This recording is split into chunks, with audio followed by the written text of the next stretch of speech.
From the Green Room Studios at Bates Nursery in Nashville, Tennessee, it's Gardening Inside Out, a podcast with highlights from our Saturday morning live show, answering all your gardening questions, giving you plant advice for any space in your life. Let's start the show. Hi, everyone. Happy holidays, or kind of late happy holidays. It's Caroline Gant. Well, hey. And yes, happy holidays, everyone. Austin Lowen here. No, Caroline, we're just in between it. That's true.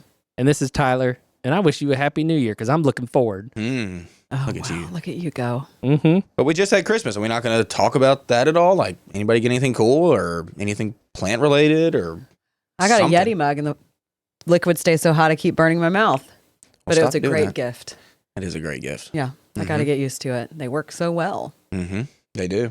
What about you, Tyler? Anything cool? My partner got a, it's like a fold out mat, but it's got buttons and you can like button it up in the corners. And it's basically like a potting mat that acts like a tray.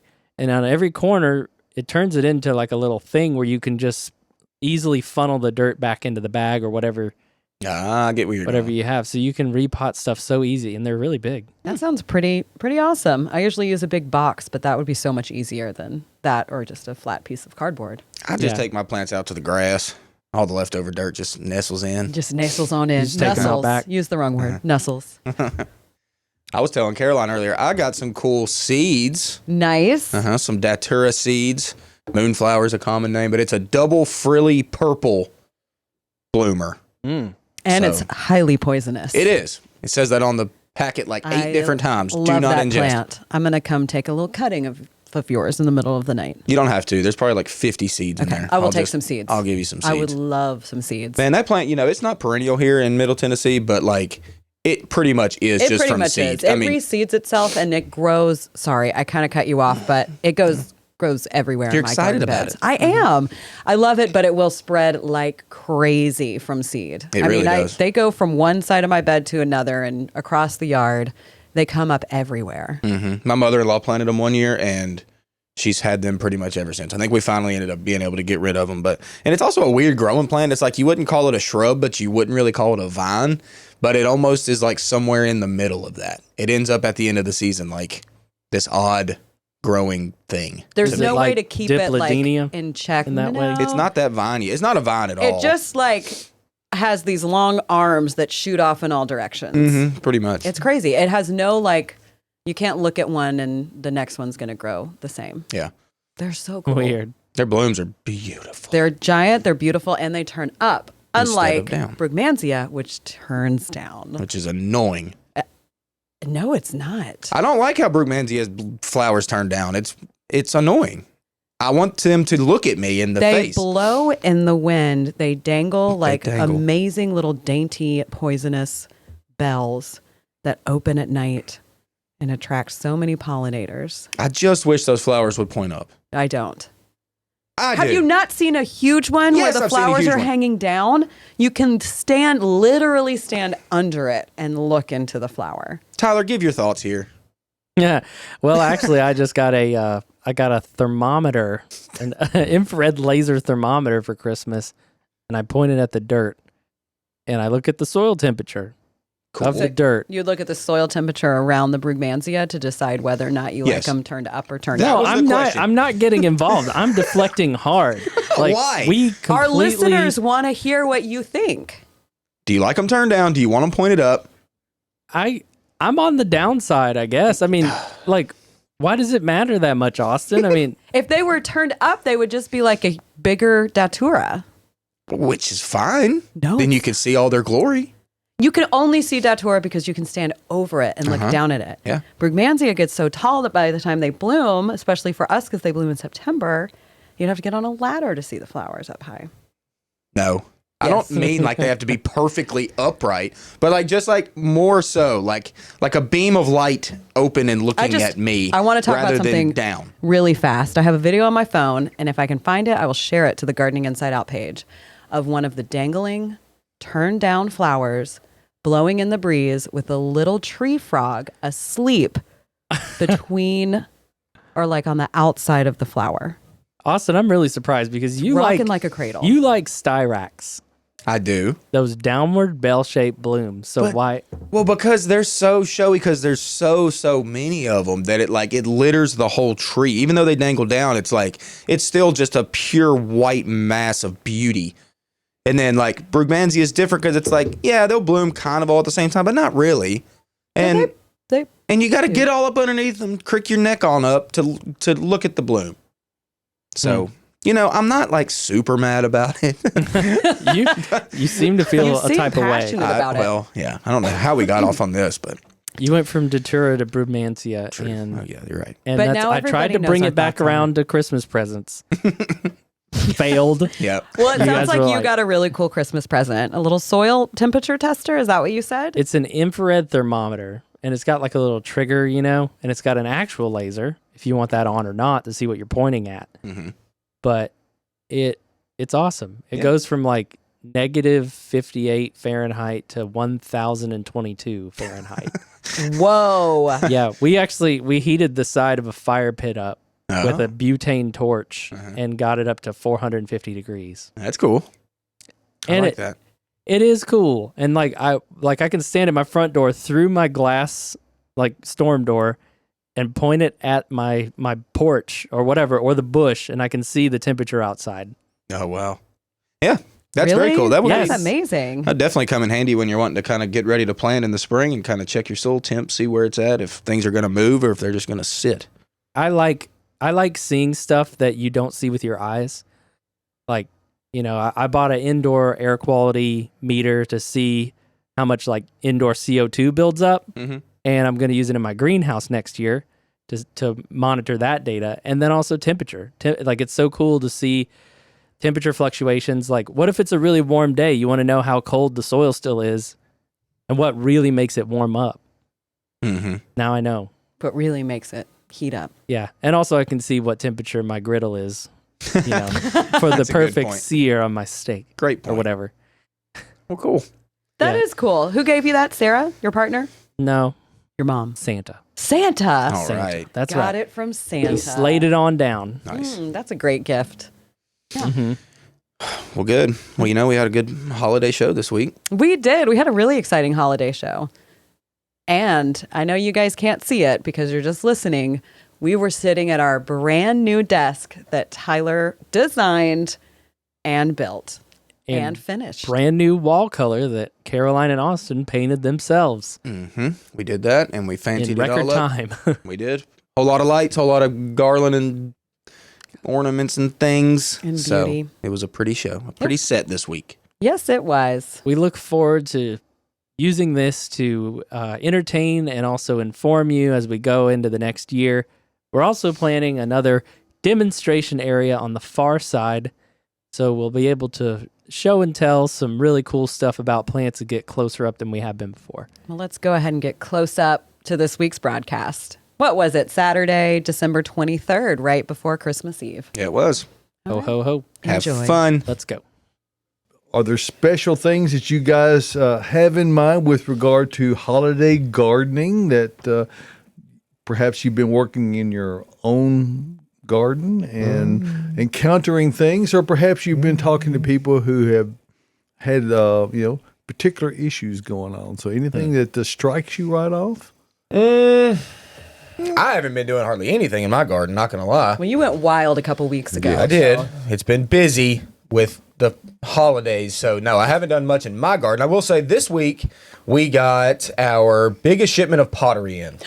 We did. It has arrived. And if you're thinking about maybe getting some pots in your landscape, something we don't think about very much. I have some, and they look so good, sprinkled in with some whatever you want to put in them. I'm telling you, adding a container into your garden and then throwing either annuals in it or maybe a feature little plant, it's a good look in your garden. It's going to be great. Now, the difficulty, I'm going to be going the- crazy with that the difficulty, idea. We have right? so many pots now. Yeah. The difficulty right now is that these containers are still palletized. Yeah. They are, so we're not So- selling them quite yet. So don't run down here today. Do you have a kind of a timeline on when you think they will begin to become available? I will start getting into them probably next week. Yeah, but we have a lot of really, really big pots. Big boys. And I it's saw 'em Pottery coming in, Market. yes. So shout out to Pottery Market Yes. and Karen. What will the theme be next year? Is there a particular color scheme that is going to be real popular that you're guessing at? It's always like off-whites, neutrals, natural finishes.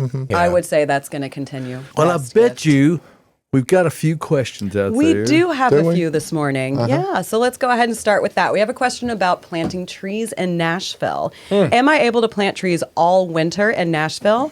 And then they had a second part to that question, which is how big do green giants usually grow in landscapes here?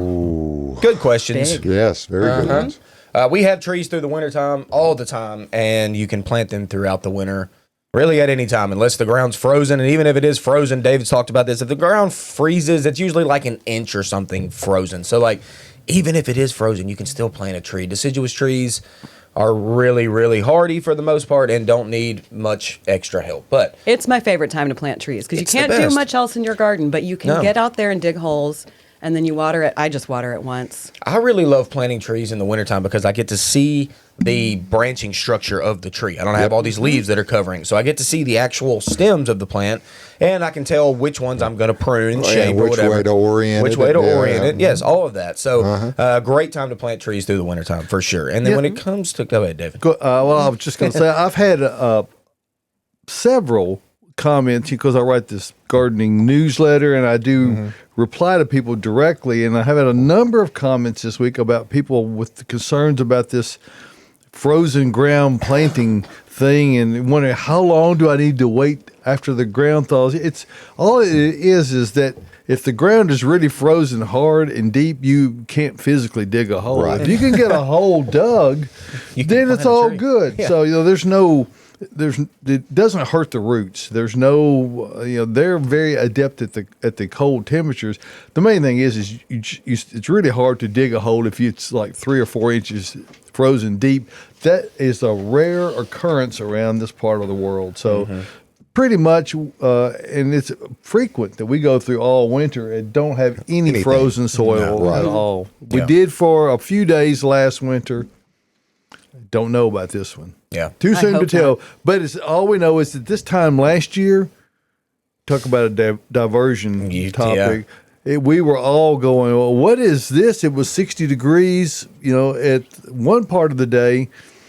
And then it was, Zero. or even right less. at it. Yes. it just a few hours later. So, And that was literally like exactly a year ago, wasn't it? That was right, pretty much 20 the years third. ago right Yeah. now. 23rd. And that It was terrible. That Devastation. definitely exacerbated the problem because people were not focused on taking care of plants and making sure that they're distracted by Christmas and that's and I couldn't afford to be. Well, and at the end of the day, David, we all knew that this snap was going to come, but I don't believe anybody understood how severe it was. Even actually at the going to beginning be. of the day, we knew Right. it. No, Yeah. we didn't. I never thought like our broadleaf evergreens, like hollies and laurels, would lose their leaves. Like that thought never even crossed my mind. Right. I mean, I knew it was cold. There's nothing you could do over the wintertime. You couldn't have covered. It's nothing that we could have done. We've never seen freeze-dried conditions before. not that fast. Where that you had plants that were dormant but not fully dormant, and you've got that blast furnace of cold. The freeze with the drying. wind, it just desiccating. Yeah. I was out in it for about 15 minutes every 2 or 3 hours for a 60-hour period of time, and it was the most. A lot of people that live up north, I just go. I would keep thinking, why? That's a very difficult. It's a very difficult. So I admire you for being those of you who live in the northern climates for being so tough. I'm not I could that never, Yeah. never. 40-mile-an-hour wind and zero. It's really tough. I did that too, and you felt it in your face. Like your face immediately like froze. Oh yeah, I was Your out trying to find eyelashes my hurt. water meter to cut my water off because all of our pipes froze in the middle of the night. We couldn't find a shut off, so we really felt it for a few hours. Actually, digging in the snow trying to find it. It was great. It was a good time. But I do want to give a shout out to one of our customers, Cheryl. Also, Austin calls her Paducah. Yeah. She comes in here. She's from Paducah. She comes down to shop at our garden center, and she's a landscaper. And she told me about how, like 20 years ago, she had to do an install. It was shrubs, trees, and perennials, and it was snowing. And they did the entire install in the snow, and she said that's the best install she's ever done. I remember her saying that. Everything took. They didn't lose any plants. She Right. said it was kind of terrible doing it. Yeah. But they didn't have to water, and everything was I can great. remember when, as a lad growing up, my dad was really great to let us work. As a kid growing up, and we had You had to sod. eat, right? We had sod that was on pallets that was frozen, and we literally had to take spades and break the pieces of sod off. And we laid frozen sod, and it 100% lived. Yeah. Really, it's much better as far as survivability goes compared to hot middle of the Right. summer. Definitely. But it was not fun to handle. And I cut you off before you got through answering the question earlier. fine. But I'm bad for that. Oh yeah, we haven't gotten to the second part yet. Well, the second part, the old Green Giant Arborvitae. That's our best-selling screening option for screening out your neighbors, or you got something you just It's want to green dynamite. screen. Yeah, it's a very good plant, and the biggest Green Giant I think I've ever observed is probably about 30 feet.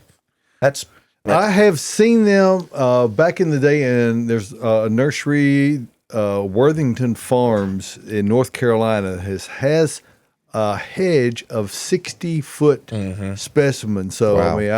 I know they can get that large. Yeah, and that's really what inspired me to really. I knew that was a plant that was missing in the landscapes around Middle Tennessee, and consequently, I think that others took note of that, and there's a lot of people growing it now, and rightly so. That and Emerald arborvitaes, both 25 years ago, were barely used in this area, and now they are used everywhere. Yes.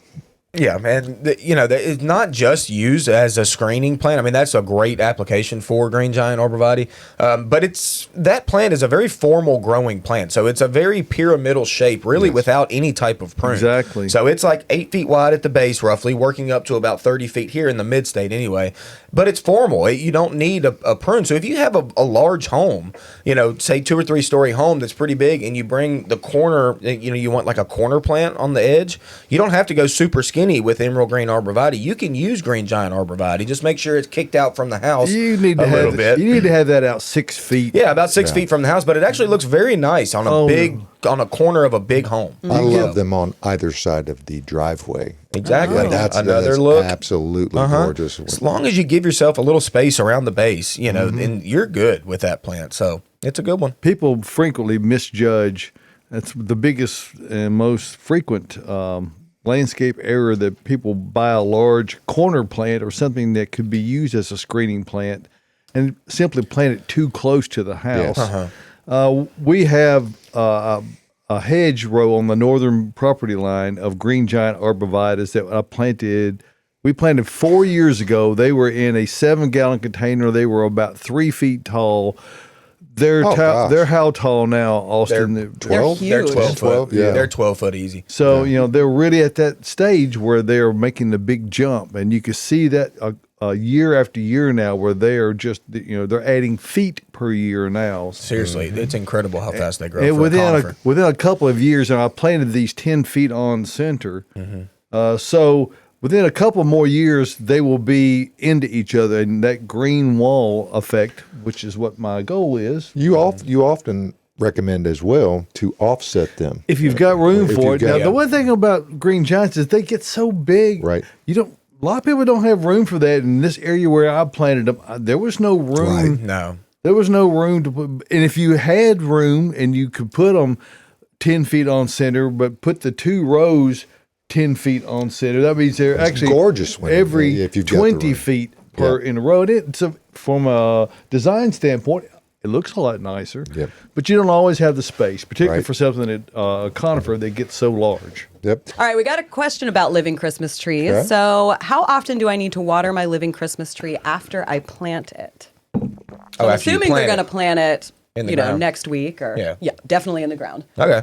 So it's an evergreen plant. It's going to need a little bit more water than deciduous plants, but not a ton more, y'all. Over the wintertime, even conifers don't need just a ton of water. I don't want you just soaking that thing every day or whatever. Like, it does not need to be sitting in a lot of water. So right after you plant it is the most crucial. Like, that's with any plant you ever plant. If you plant and you water the first time correctly, then usually you're okay. So with a big balled and burlapped plant, it's got a good amount of water in that ball. Okay, it's like field dug. It's been Yes. in the earth of Middle Tennessee for the most part, for us anyway.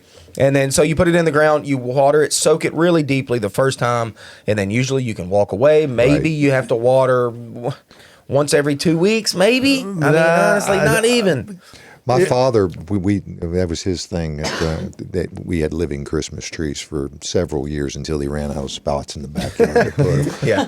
Dug the hole, put them in, watered them, never touched touched them again. I mean, that's what I'm saying. Yeah. If you do it right the first time through the wintertime, you don't necessarily have to do anything else. And normally the weather is such that you don't really have to be concerned about Right. watering during the winter months. However, given the El Nino year we're in, and where Middle Tennessee lies, we're right in, that we are in the heart of the transition zone, and it's every forecast I look at, and I look at a lot of them. We are either going to be, warmer or we're colder. going to be colder. Okay. And I made an offhand remark in my newsletter this week about that. Is it going to be warmer and wetter or colder and drier? They don't really know. No. Depending on where the frontal systems go, steered by El Nino. So all that is to say is that typically you get plenty of rain, you water it the first time, like Austin said, and then you don't have to. But this might be the exception. I'm a lot more concerned about keeping it watered properly until you get it in the ground. right. Yeah. If it's in the house right now, this is still. I know we're down to the last couple of days. Don't stop maintaining it. Get ice and Ice put is on what to- we always used. It Yeah. keeps it dormant. You want it to not break dormancy while it's in the house. Alrighty. Got one over here on Facebook from Donna. Donna says she had to cut down and grind out the stumps of 2 green giant arborvitae after the tornado. Can they that's replant in the same spot? It's always in the same spot. Y'all always want to go to the same spot. And honestly, it's okay. It just depends on, how much, we talked about this, how much like sawdust you have that they ground out Right. down there, like when they do that, it seems like a lot of earth is kind of removed with it, so you're kind of left with a hole, but not a great hole with soil. It's not enough. It's not enough usually. You so. need to get someone with a backhoe to get in there and dig out that junk. whole. Yeah. I mean, get the whole root system out of there. If you want to go back in the exact same spot, that's what you got to do. And that's not always easy, depending on where that is. But if you got to go back in the same spot, that's what you'll need to do. But if you can stagger them over a few feet and just move them both over, then you can avoid having Right. to do that and get them back in the same general area. Gardening Inside Out is brought to you by Earth Mix Garden Products, creating regionally sourced high-quality soil blends and amendments for the sustainable-minded gardener. Fall and winter are great times to plant in the Southeast, and Earth Mix can help you with Landscape Soil Conditioner. Mix Landscape with your native soil to feed all winter long. Added mycorrhizal fungi help your plants get established faster and increase hardiness through the year ahead. Visit earthmix.net for more information and retailers near you. Remember, success begins at the ground level when you use Earth Mix Garden Products.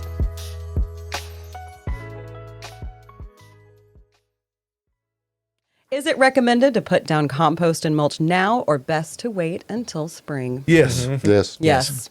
Yes. Yes. Do it now. Yeah. Do compost anytime. Do That's compost true. anytime. Yeah. When it comes to mulch, mulch is mainly just an aesthetic. It helps a little bit with like water retention, but honestly, it's mainly just for looks. So if you don't like the way it looks and you need to add mulch, then go ahead and add your mulch. But make sure you put your supernatural down below it first. Absolutely. And then mulch on top. Mulch on top. And one of the good things about hardwood mulch in particular, a lot of people go, well, I put that down and it just goes away and disappears. It's not disappearing. Keep the color. Well, but it being an organic product breaks down and it actually adds to your soil. Absolutely, it's another really positive thing. Now, I know we all get tired of having to redo things on some frequency level.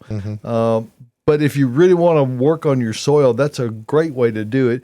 There's nothing wrong with using a permeable weed barrier and gravel if that's the way you want to go.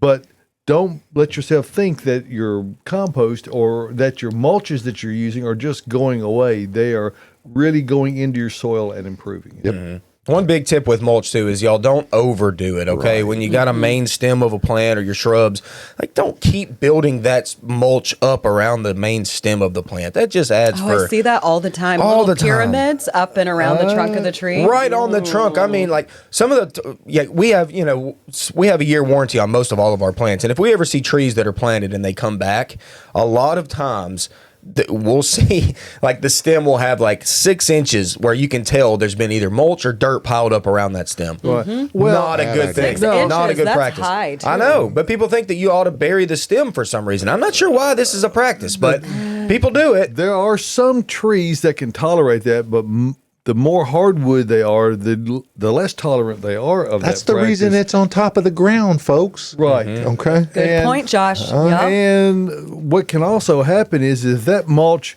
stays wet it's supposed to, it can rot the bark off all the way around. And if that happens, that tree is dead. It happens all the time. Yeah, we see it all the time. And one of the biggest questions I get whenever people want to purchase a tree, and I ask them, have you ever planted a tree before? A lot of times the answer is no.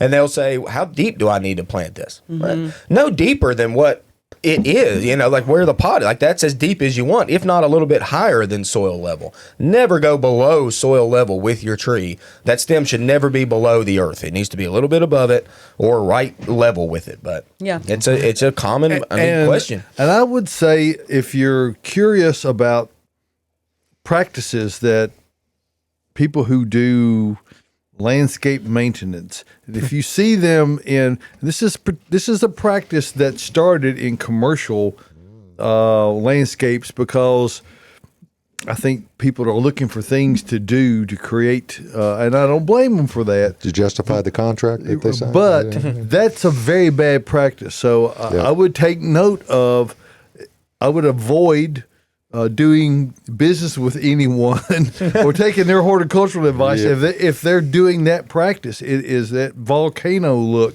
Do not do that ever. How about planting your color and your annuals right on top of the black mulch? Is that a good idea? With a lot of annuals, that's honestly a lot of times okay. They typically will reach and get into some soil. They're very shallow rooted plants though, so if it's like a thick layer of mulch, Well, it's probably always not, 6 inches deep. Man. pretty much, yeah. If it's not 6 inches, if it's say 2 or 3 inches like it should be, then typically your annuals will latch in below that. Because I've done that many a times, had to plant right in the mulch, but I try to get it, in there a little bit. That's for one of those little earth augers you put on a cordless drill. They work great. You can get through the mulch and get down into that soil and get it in there. You don't have to go, deep. No, you really don't. But it will clear that bark out of the way and get the plants making soil contact where you need them to have it. Yeah, and that's really all. It's really amazing what plants can do if you just. When I was in college, I remember there was a big tulip poplar that was supposed to be put in the ground at some point. It was a big B&B tulip poplar.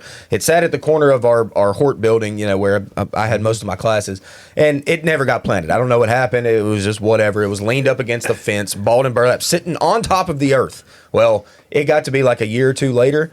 That tree was not moving. It rooted into the ground, and it was going to be a tree unless they did some severe cutting on it. So what roots can do are pretty amazing, honestly. As long as they've got soil contact and a little bit of moisture, they'll root into it.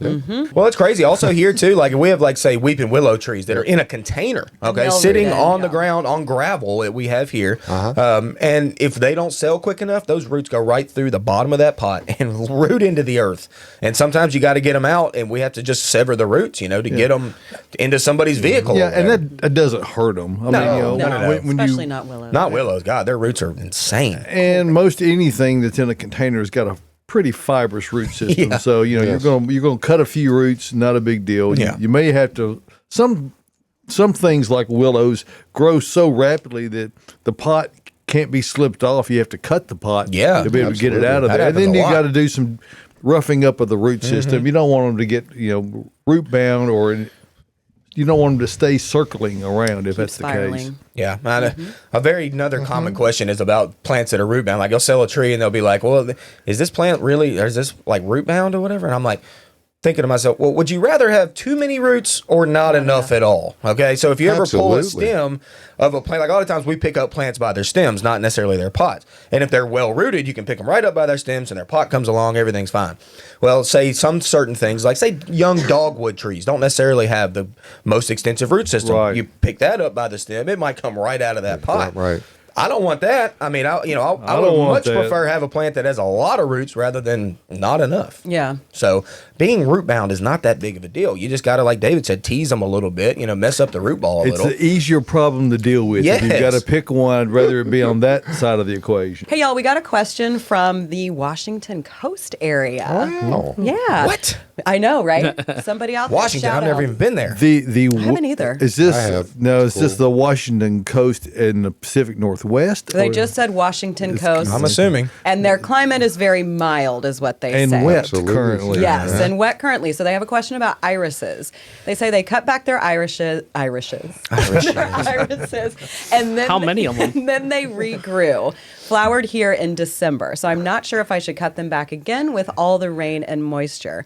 We had a couple light frosts, but nothing huge. Do you think I should cut them back around this time? You got to Wow. be Said, careful "Thank you, when you're Merry cutting back Christmas." the Irish. Wow, that's Be careful. that's pretty cool though. Here in Middle Tennessee, we don't get to ever see a rebloom on an iris all that often, I feel like especially not somebody in December. Recently said some rebloomed like in November or so on the show, one of our viewers. I do, yeah. Yeah, now that you I say that, vaguely I do remember kinda that. Don't know if that rings a bell for anyone else, but yeah, they said theirs were reblooming. Yeah, well, I'm not sure what the weather totally does through the absolute winter time of Washington. I mean, I'm assuming it gets cold enough to where they would just drop dormant and turn to They've got mush. a coastal. They're an plain 8B. there. It's weird. They're an 8B. Yeah.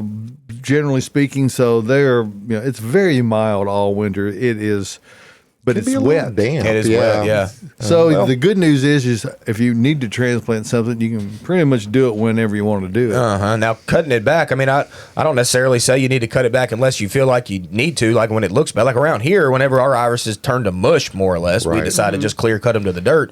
And then they're coming back in the spring and flowering for us. So you've got a reblooming iris in December. I say enjoy it while you got it. Why Absolutely. not? I mean, that's cool. And then whenever it does turn to mush, if it ever does, then you can give it a clear cut back and it should, I would assume, shoot and bloom again. And if you just want to transplant it, you might just want to go ahead and cut it back at that point anyway, and that way you've got Can actually see where it is, so you know can what just, to dig. That way it makes it more. You're going to maybe be digging out a bed of them and thinning them and putting some back in and putting others elsewhere. Their native soil is much better than it is in Middle Tennessee. As well, Yes, too. they have nice volcanic soil. It's Yes. wonderful. Yeah.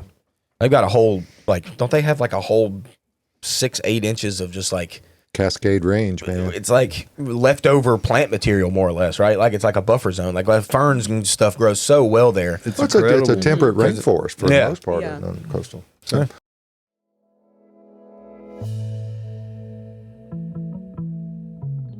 Additional support for Gardening Inside Out is brought to you by Bates Nursery and Garden Center, a third-generation nursery located in Nashville, Tennessee, and 20-time recipient for Nashville's Best Garden Center, offering the widest selection of new arrivals for fall, like specimen conifers, Japanese maples, and pansies in nearly every color. Open year-round, minutes from the heart of Nashville in beautiful Whites Creek, Tennessee. Browse their selection online anytime at batesnursery.com. Bates Nursery and Garden Center, beautifying Nashville since 1932. For now, we have a new question. dun-dum-bum. Alexis is asking, what are suggestions for those who want to plant something else that will be evergreen if you've lost or removed original plantings, such as like boxwoods and laurels from your landscape. There's a lot of options for this. Look, last year was an anomaly, okay? We didn't, that was a weird year. We don't usually see stuff like that happen, okay? So replanting boxwoods or hollies or laurels is not necessarily a bad thing to do. Now, if you really wanted to switch up and go with something extremely, extremely cold hardy, let's get some, cold hardy conifers in there for you. There's some dwarf, like Norway spruce. There's these dwarf Colorado blue spruce. Hedges, like I said, you talk about amazing. Yeah, and like winter hardiness is no problem with that. If you come out to Bates and you see our nursery right now, what you're going to see is the first like 3 sections of plants, okay, and then the rest are put up. We put all those in the garden center or in the greenhouse, the Patrium, which is what we call it. We have all of our plants that are like leafy evergreens. We just do that to kind of protect them through the wintertime. But the plants that you do see out on the lot right now are the cold hardiest of cold hardiest. So we've got arborvitae, we've got juniper, we've got what's the last one? Spruce that we keep out, and all of our deciduous trees, all very, very cold hardy options. But if you really want, you come out here and you see those plants that are outside on the lot still, those are the cold hardiest you can buy. So check out those first if that's what you want. If you don't want to go back with those leafy broadleaf evergreens that really got whacked last year. And in all the decades, and it's been many, that I have been doing horticulture business, only the second time ever I have seen boxwood ever get damaged. Yep. And I'd never seen that. I haven't been around long enough to see that. This is the first year it's happened for me. So it's it's a very rare occurrence, but it most certainly occurred. And unfortunately there's a lot of people who still have not dealt with it, and I know, and they either will not deal with it, or they've got the opportunity still ahead of them. Well, the thing is, too, is like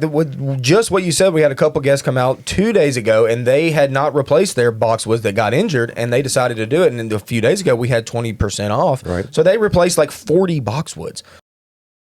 Hey, we got a question about native evergreens in our area. Someone is wondering, what are native evergreen options for our area? Really good question, and to answer it quickly is not many. We live in a deciduous area of the world for the most part. There certainly are, and the eastern red cedar is a common one, which is technically a juniper, but that's typically what we say is cedar trees. That's a native evergreen here, and those were not affected by last year's freeze at all. This is Juniperus virginiana, if we're getting technical. Right. And then we are technical. We are very technical. And then we have some native pines around here. Okay, so with the eastern white pine we sell, those are certainly native. We have hemlock here that is native-ish, more so to the eastern part of the state. Rhododendron is native also to the more eastern part of the state. Most of what we sell are hybridized versions of it. So. Exactly. But there's a few native evergreen options here, just not a ton. But if you wanted to, for me, my go-to is certainly our junipers, our cedar trees that we call cedar. I mean, especially if you're wanting a screen or just a large growing tree, juniper's the way to go. And the Taylor juniper is a cultivar that was found in Nebraska, and that'll make it's always warms Bridget's heart, our Nebraska girl here at Bates Nursery. And she's normally all about grasses, but she will talk about a Taylor juniper.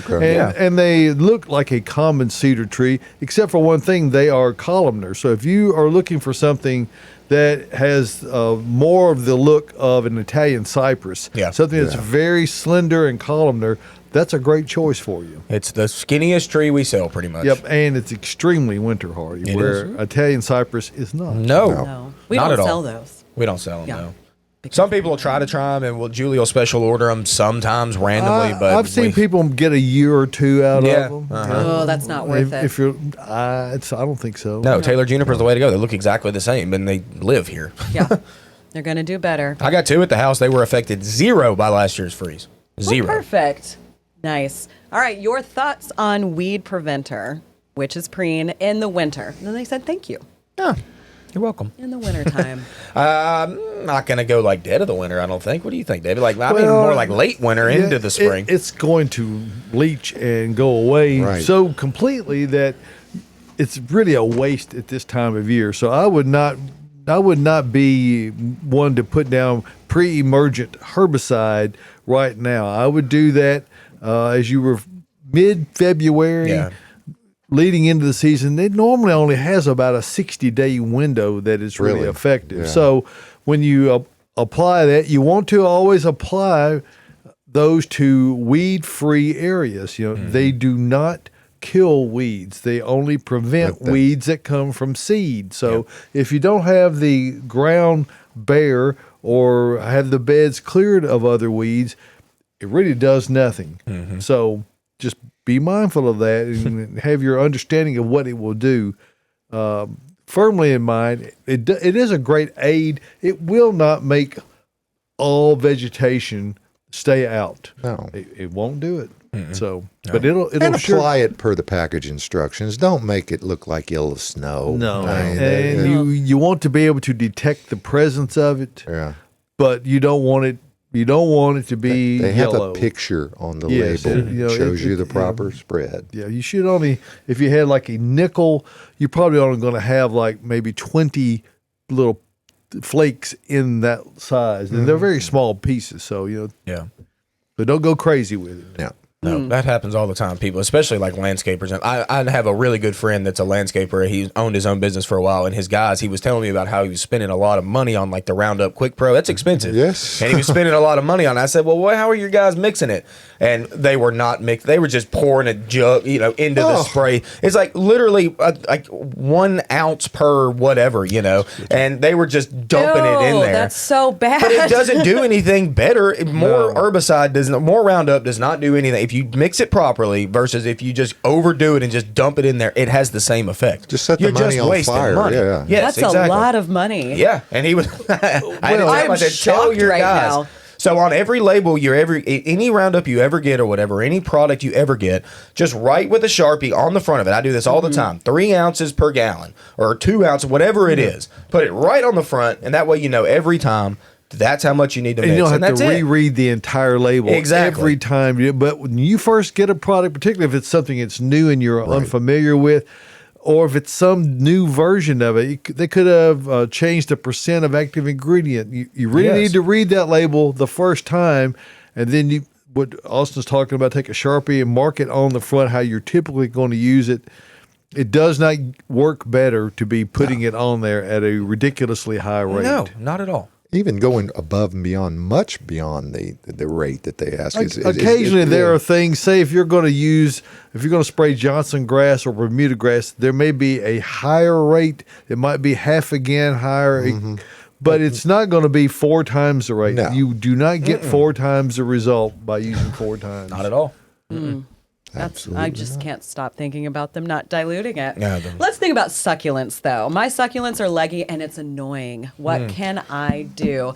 This is a fantastic question. So with succulents, especially like the Echeveria kind, which look kind of like a little rose or peony. Hens and chicks. Hens and chicks, yeah.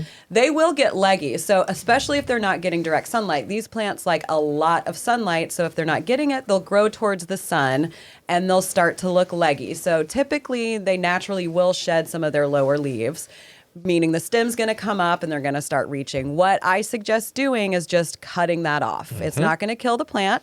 So you can take that top cutting, you can remove those lower leaves that don't look great, and then you can pretty much immediately just stick it in a new pot or the same pot, and it's going to reroot. And then that spot that you cut from is going to flush out little pups. You usually will get 1 to 4 new little growings from it, and then they'll stay low, they'll look super cute, but getting them sufficient sunlight is pretty important. But usually they will eventually get a little bit leggy, and you will have to cut them back, and it does look a little bit annoying. Or they can just simply overgrow the area. And we have a prime example of that you've got in the greenhouse area where there's a cactus. I believe it's got a stocking cap on top. And It then does. We put a Santa hat on it. It's got a big ribbon about halfway up. I thought that one was going to get macheted. It is going to get It's getting macheted. there. We have not done Unless it you yet. come in today and purchase it, because it's a great specimen. It is. How tall would you say it is? I mean, it's taller than what the ceiling used to be before we redid the greenhouse. It every wouldn't bit have of 10 fit. foot. I think it's way taller than 10 feet. But you know how bad I am with height. It's about 10 foot, I think. Now, once you take the machete to it, will it propagate like a lot of cactus? So will? with the cacti, this is a euphorbia type cactus. You'll want to let it callus over for 2 to 3 weeks so it doesn't rot when you go to stick it in the ground or in the pot. And rooting hormone powder is great for these. It really accelerates them rooting, and then that bottom cutting, just like the echeveria that I was talking about, is going to grow new little cactus arms. So if you do have a cactus that's just one column and it's pretty annoying, that's what this one is. A lot of people like the look of, they call them cowboy cactus, where they've got multiple arms coming out like this, like what you see in Western. Makes you want to go yeehaw. Makes you want to go yeehaw. That is one way to get that look, because once you take that cutting, it's going to push out from nodes where those thorns or spines are coming out of, and it's going to get multiple arms. Now, another way to do this, if you have a short cactus and you don't want to cut it, is you can put a hat on it. So it's not going to get sunlight on the top, and then it's going to push to those nodes that are getting sun. It's going to be a little bit slower, but you don't have to cut it, so you can just cover the top of it. Necesita usar un sombrero? A sombrero, yeah. You can stick a sombrero right on top of that cactus, make it look super cute. Or a Santa hat in the winter, or a baseball cap if you're Austin. I mean, there's so many different options. Yeah. Hey, I just did. What was that weird jade I bought the other, like 2 or 3 weeks ago? Remember? That little stacks. Looks like little pancake stacks. Weird Come jade. on. Oh. Pagoda? That's that weird I don't think I was crassula. here when you bought it. So I was like, what are you talking about? If you It hadn't looks asked like me, hair. I know what it is. It kind of looks like hair or whatever. And I put it in a pot for my wife, at a little face pot, because it kind of looked like hair and it was cute. So I got it for her. And I had to do this. It had one arm that was just leaning out weird and it looked stupid and I hated it. So I cut it off and I put it in a different pot. I stripped some lower leaves and just sunk it down in a...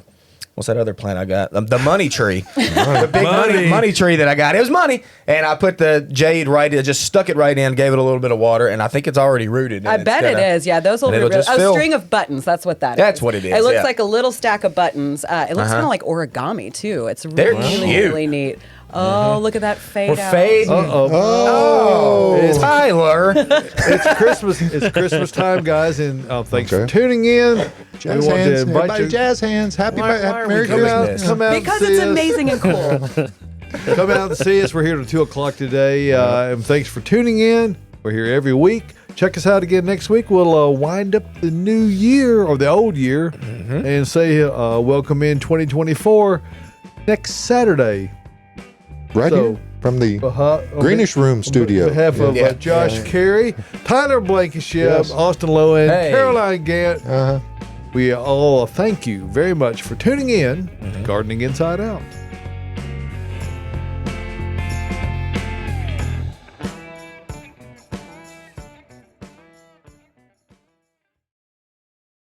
Thank you for tuning into the Gardening Inside Out podcast. If you're looking for more information or more from your hosts, don't forget that we have a live Saturday morning broadcast, 8 a.m. Central Time, on YouTube and Facebook. You can also follow us on our Instagram channel. That's @Gardening Inside Out for more posts, reels, and in-depth dives to topics and things we've discussed on the show. If our content resonates with you, consider giving us a follow, like, and subscription on all of our social media pages. See you next time.